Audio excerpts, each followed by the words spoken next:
Hello friends, આજે આપણે બનાવીશું સરસ મજાના કુરકુરે જે માર્કેટમાં મળે છે એવા જ સરસ ટેસ્ટી અને ચટપટા, જેને તમે સાંજના સ્નેક્સમાં બિના હિચકિચાટ ખાઈ શકો છો મનપસંદ એટલા, અને એકદમ ફ્રેશ અને ઘરે બનાવેલા તાજા એવા કુરકુરે આપણે આજે બનાવીશું, એ પણ વધેલા ભાતમાંથી.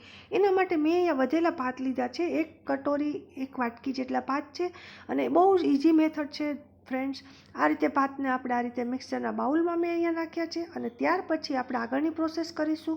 અહીંયા મેં ચણાનો લોટ લીધો છે, બેસન જે બજારમાં મળે છે એ જ તે, અને એને 2 ચમચી એડ કર્યો છે બાઇન્ડિંગ માટે, અને કાશ્મીરી લાલ મરચું 1 ચમચી આખી ભરીને, અને થોડુંક ટેસ્ટ પ્રમાણે મીઠું, અને તમે હિંગ પણ એડ કરી શકો છો. ખૂબ જ સરસ ટેસ્ટ આવે છે. અને પાણી આપણે 1 ગ્લાસનો ચોથા ભાગ કરતાં પણ અડધું પાણી એડ કર્યું છે. હવે આ મિક્સિંગને પીસ્યા પછી આ રીતે પોલિથીન બેગમાં મેં આ રીતે એમાં ભરી દીધું છે. જે ડીમાર્ટમાં જે પેકિંગમાં જે બેગ આવે છે એવી, યા તો કોઈ પણ બેગ તમે યુઝ કરી શકો છો. મેં એ બેગ યુઝ કરી છે. અને ત્યાર પછી એમાં આ રીતે નીચે એક હોલ પાડી અને આપણે ચેક કરી લેશું. એની કન્સિસ્ટન્સી આ રીતની હોવી જોઈએ, અને સરસ મજાના કુરકુરે આ રીતે ફટાફટ બને છે દોસ્તો, તમે જોઈ શકો છો. અને જરા પણ એટલું બધું પ્રેસ પણ કરવામાં તાકાત નથી લગાવવી પડતી, અને ખૂબ જ સરસ અને એકદમ ઇઝીલી ને આસાનીથી બની જાય છે.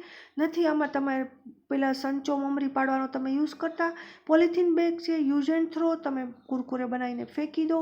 કોઈ પણ વાસણના ઢગલા નહીં, તમારે સાફ કરવાની કડાકૂટ નહીં, અને સરસ મજાના ક્રિસ્પી એવા કુરકુરે તમે ગણતરીની મિનિટોમાં બનાવી શકો છો. સાંજે ટી ટાઈમમાં એન્જોય કરી શકો છો. જેટલી વારમાં આ બાજુ તમારી ચા બનશે એટલી વારમાં સાથે જ તમે આ કુરકુરે બનાવી શકશો. ફ્રેન્ડ્સ, આ રીતે બધા જ કુરકુરે બની ગયા છે.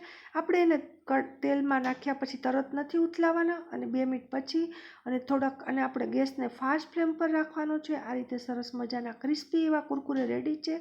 ફ્રેન્ડ્સ, તમને મારી રેસીપી કેવી લાગી ચોક્કસથી કમેન્ટ કરજો, શેર કરજો, લાઇક કરજો, અને ચેનલને સબસ્ક્રાઈબ કરવાનું ભૂલશો નહીં. તમારા બધાનો ખૂબ ખૂબ આભાર. Thank you so much.